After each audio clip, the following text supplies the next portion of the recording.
اعوذ باللہ من الشیطان الرجیم بسم اللہ الرحمن الرحیم اللہم صلی علی سیدنا و مولانا محمد وعلی آل سیدنا و مولانا محمد وبارک وسلم۔ خدا کی تعریف۔ اے خدا جو ہمیشہ سے ہے اور ہمیشہ رہے گا، تیرے سوا اور کوئی نہیں ہے، جبکہ تو ہی بغیر حد اور شمار کے ہے، تو تیرے سوا دوسرا کون ہو سکتا ہے؟ مجھ جیسا بے وقوف اور کم عقل خدا کو کیسے پہچان سکتا ہے؟ اور میں اس ناپاک زمین سے اس پاک ہستی تک کیسے پہنچ سکتا ہوں؟ نہ تو علم میں آ سکتا ہے اور نہ تو ظاہر ہے، تو فائدہ اور نقصان کی حدود سے بالاتر ہے۔ نہ تو تجھے موسیٰ علیہ السلام سے کوئی فائدہ پہنچتا ہے اور نہ فرعون سے کوئی نقصان۔ کوئی چیز دنیا میں اس ذات سے زیادہ وسیع نہیں ہے۔ جب کوئی اس کی ذات کی تحقیق نہیں کر سکتا، پھر اسے ہم کیسے جان سکتے ہیں؟ اے خدا، تمام دنیا حیران ہے اور تو پردہ کے پیچھے پوشیدہ ہے۔ اپنے سامنے سے پردہ اٹھا دے اور مجھے مت چلا، اور اس سے زیادہ مجھے اس پردہ میں مت چلا۔ میں آسمان کے سمندر کے اندر پڑا ہوا ہوں اور پردہ سے باہر ہوں۔ مجھے اس سمندر سے نکال کر رازوں سے آگاہ کر۔ تو نے ہی مجھے اس سمندر میں ڈالا تھا اور تو ہی نکالے گا۔ میں سر سے لے کر پاؤں تک ہوا و حفظ میں گرفتار ہوں۔ اگر تو ہی میرا ہاتھ نہ پکڑے اور میری مدد نہ کرے تو میری حالت قابل افسوس ہے۔ میری جان بےہودہ اور فضول باتوں میں بری ہوئی ہے۔ مجھ میں اور طاقت گناہ کی نہیں ہے۔ یا تو مجھے اس برائی اور گناہ سے نجات دلا، ورنہ مجھے مار ڈال۔ زمانہ تجھ سے ڈرتا ہے اور میں اپنے آپ سے ڈرتا ہوں، کیونکہ میں نے تجھ سے ہمیشہ نیکی دیکھی ہے اور اپنے آپ سے بدی۔ اب میں مردہ ہوں۔ اگر میں زمین کے اندر چلا جاؤں تو اے پاک ہستی، میں اپنے آپ کو زندہ سمجھنے لگوں۔ اگرچہ مسلمان اور کافر ایک دوسرے سے لڑ رہے ہیں اور اس دیوانہ پن کے باوجود دیوانہ ہیں، اگر تو اسے دیوانہ پن کہے اور اگر تو اسے برا کہے، میں اس دنیا اور اس کے لوگوں سے سیر ہو گیا ہوں۔ اب میری آرزو موت کی ہے۔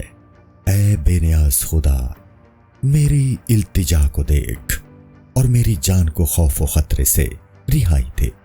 اے بادشاہ، ہمارے دل خون میں لتھڑے ہوئے، سر سے پاؤں تک آسمان کی طرح ہم دیوانے اور سر پھرے ہوئے ہیں۔ میں تو یہ کہتا ہوں کہ دن رات ایک منٹ کے لیے بھی خدا کی تلاش سے مت چوکوں، جبکہ ہم اس طرح ایک دوسرے کے قریب ہیں، کیونکہ تو خورشید ہے اور ہم سایہ ہیں۔ چونکہ تو ہی غریبوں کا نگہبان اور دوست ہے، تو تجھے ہی اپنے ہمسایوں کے حقوق کو پورا کرنا چاہیے، ان کی مدد کرنی چاہیے۔ میں درد سے بھرے ہوئے دل اور افسوس و حسرت و یاس کی کہانی تجھے سنا دوں تو جب تک تجھے تلاش کروں گا خود گم ہو جاؤں گا۔ چونکہ میں راستہ بھول گیا ہوں، جو شخص بھی تیرے کوچہ میں آیا نصیبہ اس کا دوست ہو گیا۔ میں تیرے میں محو ہو گیا اور اپنے آپ سے بیزار ہو گیا، خود کو بھول گیا۔ میں نا امید نہیں ہوں بلکہ بے قرار ہوں۔ ممکن ہے کہ وہ ہزاروں میں سے مجھے ہی منتخب کر لے۔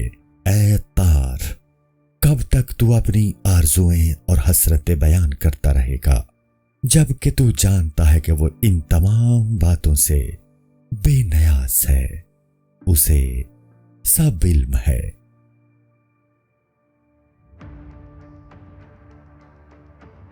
حکایت۔ نولک شور کے نسخہ میں یہ پہلا شعر موجود نہیں ہے، جس کے بغیر مطلب صاف نہیں ہوتا۔ بود مردے تاجرے بس با نظام، روز و شب اندر سفر بودے مدام۔ ایک ڈاکو نے اس کو لوٹ لیا اور اس کے ہاتھ باندھ کر اپنے گھر لے گیا۔ وہ گھر میں گیا تاکہ تلوار لا کر اس کی گردن مارے۔ اس وقت اس کی بیوی نے قیدی کو روٹی کا ٹکڑا دے دیا۔